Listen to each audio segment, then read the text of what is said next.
So, I'm gonna start off this session.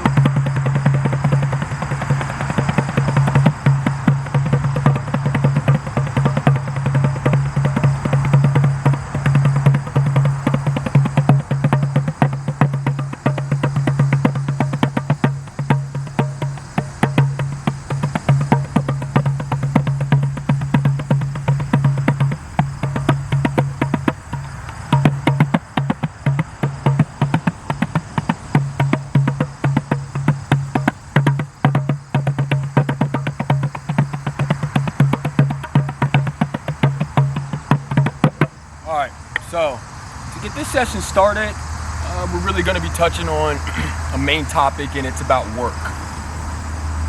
Jobs, employment, and gender roles. And the reason why I mentioned that last topic, gender roles, is because it's very important to the dynamics of the structure of the universe. You know, we're going through a really tough transitional time as an entire nation. You know what I'm saying? I can't talk about other countries around the world because they feel the impact of the United States. Okay? So, most countries are already operating in a vibrancy manner, which allows for them to conduct activity, although it might be derogatory, considered misogynistic, considered very egotistical, or masculine dominated, or a hierarchy of superiority within the genders. We do have to lay note to something. As men and women become out of balance collectively, we start to see the earth transition in a way that typically most people don't like, because we have social norms that are being downplayed and put into catastrophic situations, such as, it's recording. All right. Situations that will heavily impact the other gender one way or another. So, first we're going to touch on what are the roles of a man. A man's roles are to provide, bring protection, create a sense of safety, also be a supplier. Also, we go into the realms of caretaker for multiple different reasons, not only sexually, but intimately. And then we have the last tier of that, which we can easily break down. He can go out there and put more load on his body than a female, okay? So, those are some of the bigger topics that we have to talk about. He's also a spiritual leader and a guide as well for a female to be able to navigate this realm, because it is not treacherous, but it does require a man to be able to have his things in order before he can give direction. All right. Nextly, what are the female's roles? Also caretaker, nurturer, also provider, also intimacy, also sex. So right now, men and women's roles are also the same, but one thing that a female is not designed to do is provide and protect. Okay? And by those two measures right there, separate the inequality, because men and women are not equal. We have to bring that to the forefront. As we bring that to the forefront, we have to talk about who do women idolize. The typical woman is going to idolize Hillary Clinton, Kamala Harris, Lisa Leslie, Sue Bird, you know what I'm saying? Condoleezza Rice. Those are militant positions with the word M on top of it. We've made WNBA a sport, so women have in their minds corporate world, which involves being around high majority of high egotistical men, which that carries the ego over to females. Females already have a high ego. All right? Believe it or not, females have more of an ego than men because they put on makeup, They dress up for the affair. They wear high heels.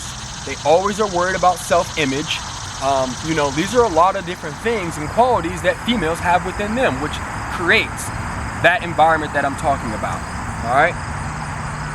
Putting that around men, it creates an environment to where men have to cater to women now in the workplace, whether it be through verbal.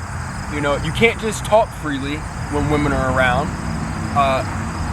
You have to actually help a female on the workplace. I don't care what the job is. It could be just at a grocery store, you know what I'm saying? An attendant, a clerk, you know what I'm saying? If a male sees a female doing something, instinctively, he's going to try to help the female out. Instinctively, all right?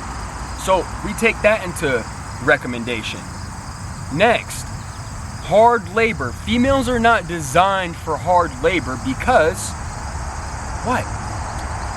Testosterone. It's not produced enough. The muscle density and structure are different. You know? The moo, the cow, you know? That goes into details about the nurture aspect.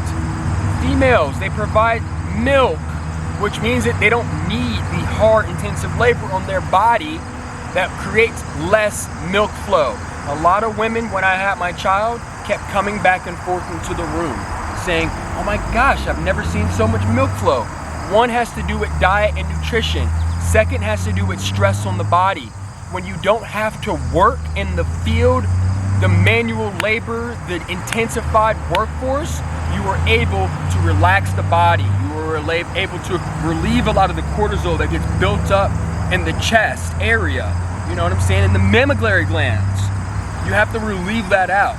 The endorphins that get released in you all's brain cortex is 100 times, and it's actually undocumented how heavily different females' minds are in relativity to men. We don't create the same chemicals in the brain. Okay? Serotonin is something that you all crave. You all's brains crave serotonin and oxytocin. Okay? Those are two female qualities that you all naturally produce. And you all crave to produce it. The same way men crave to be a provider. Men crave for that. You know what I'm saying? Men crave for the position to say, I can take care of my family. But when women go into the workforce, it actually makes the workforce weaker. It actually creates a workforce to where there are less actually jobs that are in requiring work. There's secretary work, you know what I'm saying? There's front office work. All these different works start to add up on a company because now you have women that are in the workforce wanting to do the jobs that men do, when it actually creates a real derogatory workplace. Being in the military, I worked with a total of 5 females in my occupation. 5 females in my occupation. And I had an interaction with 8 of them, which means that those other 3 were in higher positions of power.